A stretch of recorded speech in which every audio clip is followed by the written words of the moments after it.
LG साहब ने अपना अभिभाषण दिया।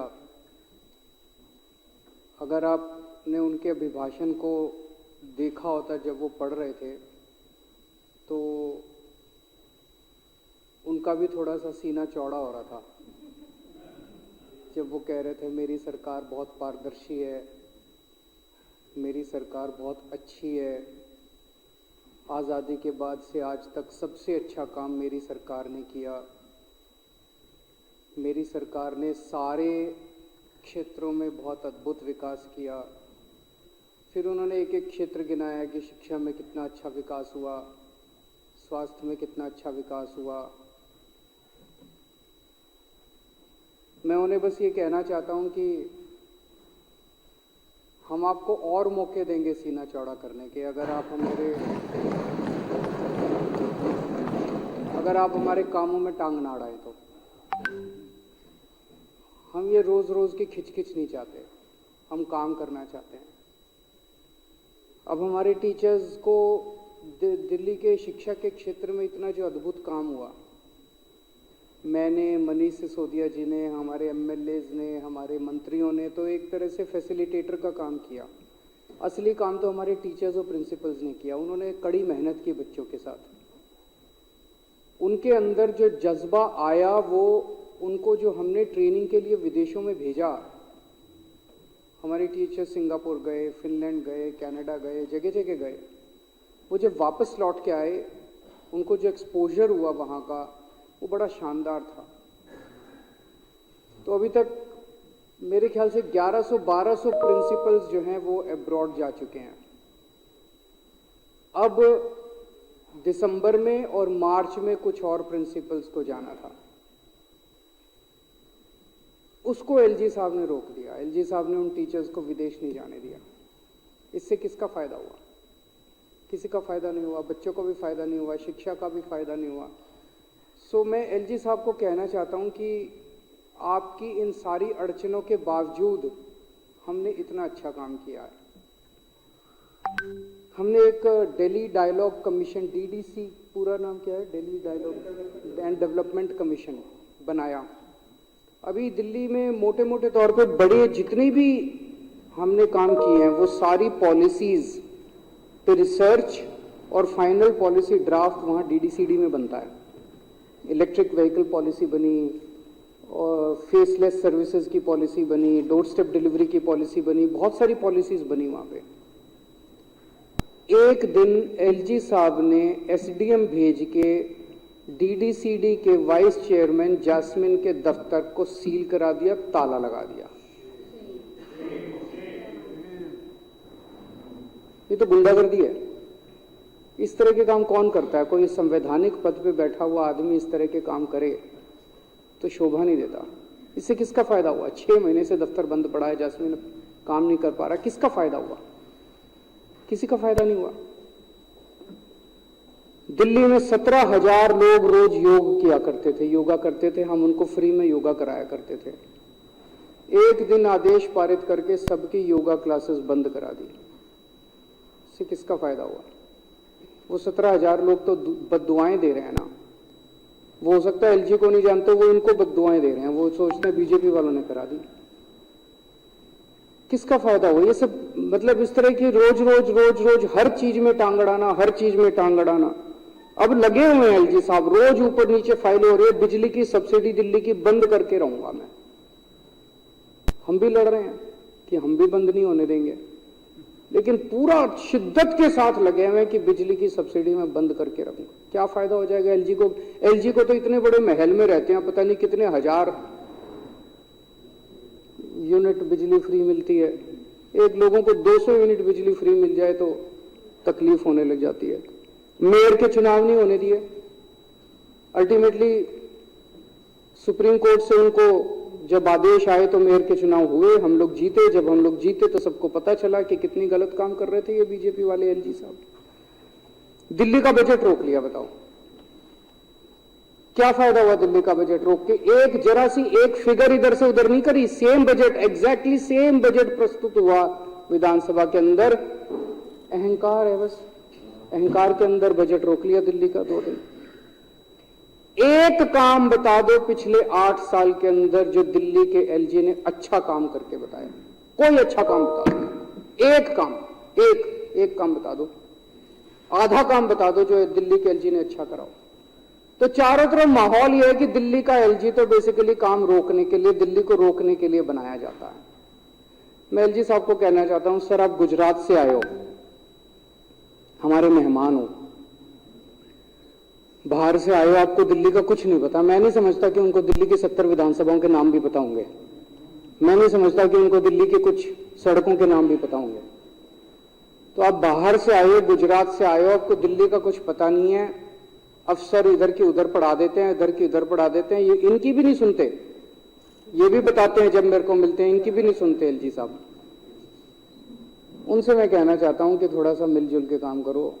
हम भी मिलके काम करना चाहते हैं, हम लड़ाई झगड़ा नहीं चाहते, हम मिलके काम करना चाहते हैं। आने वाली पीढ़ियां क्या कहेंगी कि ये आपस में लड़ रहे थे। अभी हमें बहुत काम करने हैं, बहुत यमुना साफ करनी है, पूरी दिल्ली में सीवर की पाइपलाइन लगानी है, घर घर सीवर लेके जाने हैं, पानी की पाइपलाइन लगानी है, नए नए एसटीपी लगाने हैं, ट्यूबवेल लगाने हैं, इतनी बसें खरीदनी है, पोल्यूशन ठीक करना है, ट्रैफिक ठीक करना है। मिलके करते हैं ना, काम की कमी थोड़ी है, मिलके करते हैं ना, लड़ते क्यों हमसे। और हमारी मदद लो, लॉ एंड ऑर्डर में हम आपके साथ मिलके काम करेंगे, दिल्ली सुरक्षित होएगी। ये कोई हिंदुस्तान पाकिस्तान थोड़ी है।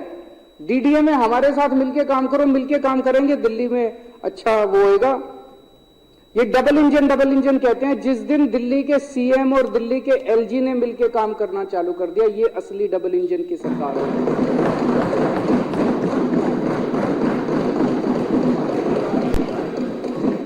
हैं जी। और आजकल एक नया ट्रेंड चालू है, जब से मनीष सिसोदिया जी को इन्होंने गिरफ्तार किया है, तब से अब ये एक एक एमएलए को पकड़ पकड़ के धमकाया जा रहा है। मेरे पास एक एमएलए आया, बैठ तो जाओ, सुन तो लो, बता ही रहा हूं।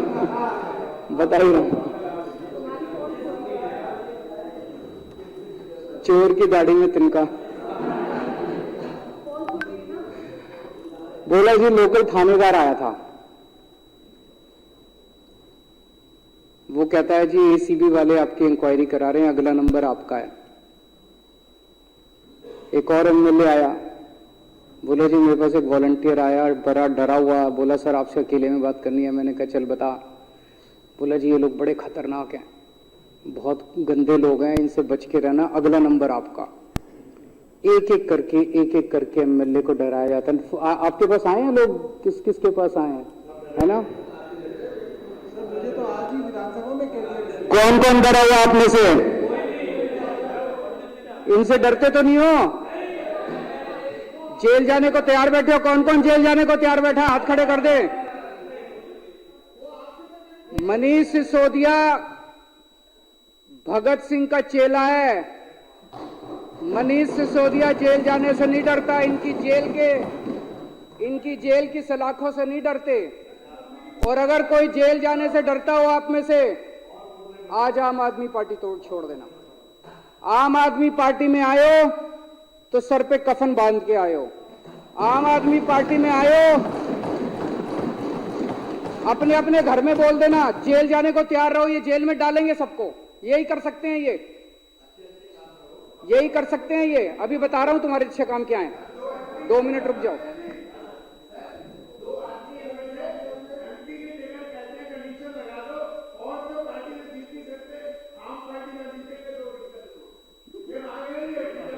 तो ये आपको जेल भेजेंगे, अपने अपने घर में बोल देना, जिसको जेल भेजें आपके घर का खर्चा मैं चला दूंगा। हम सारे मिलके चलाएंगे कि नहीं चलाएंगे? आपको अच्छा वकील हम देंगे, आपको जेल से वापस लेके हम आएंगे। हो सकता है 7-8 महीने, पिछली बार मैंने कहा था 4 महीने, अब 7-8 महीने हो सकता है। 7-8 महीने रहना पड़े जेल में, इससे फालतू ये कुछ नहीं कर सकते। लेकिन एक बात याद रखना, जैसे आज भगत सिंह का नाम पूरी दुनिया याद रखती है, ये वो मौका है भारत के इतिहास के अंदर जब आपका नाम भी याद रखा जाएगा, जो लोग अभी जेल में। मेरे को एक ऑटो रिक्शा वाला मिला। ऑटो रिक्शा वाला मेरे को कहता है जी आजकल व्हाट्सएप भेजने में डर लगता है। मैंने कहा क्यों? कहता कभी गिरफ्तार ना कर ले। पूरे देश में क्या डरा के रखा हो यार तुम लोगों ने, क्या हाल बना दिया देश का तुम लोगों ने। इसी के लिए आजादी की लड़ाई लड़ी थी।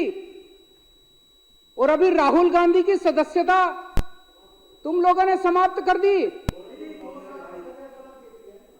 राहुल गांधी की सदस्यता समाप्त कर दी इन लोगों ने। डरते हो यार तुम लोग तो, बहुत डरपोक निकले। भारत के इतिहास में सबसे भ्रष्ट प्रधानमंत्री अगर कोई हुआ है, सबसे भ्रष्ट प्रधानमंत्री अगर कोई हुआ है, भारत के इतिहास में सबसे भ्रष्ट, भारत के इतिहास में सबसे कम पढ़ा लिखा प्रधानमंत्री अगर हुआ है, मैं नहीं समझता आजाद भारत में कोई 12वीं पास प्रधानमंत्री हुआ है। उनसे सरकार चलती नहीं है। अहंकार उनका 7वें आसमान के ऊपर है। सवेरे से शाम तक इसको जेल भेजो, इसकी सदस्यता रद्द करो, इसको जेल भेजो, बस सवेरे से शाम तक यही चलता रहता है। बैठिए प्लीज, बैठिए। मैं आज महाजन जी, बीजेपी के सारे लोगों को मैं अपील करना चाहता हूं, नरेंद्र मोदी जी के नेतृत्व के अंदर आज पूरे देश को तबाह करने की कोशिश की जा रही है। जो लोग देश को तबाह करना चाहते हैं बीजेपी में रहो, और जो लोग देश को बचाना चाहते हैं आज बीजेपी छोड़ दो। अध्यक्ष महोदय, मैं इस प्रस्ताव का समर्थन करता हूं।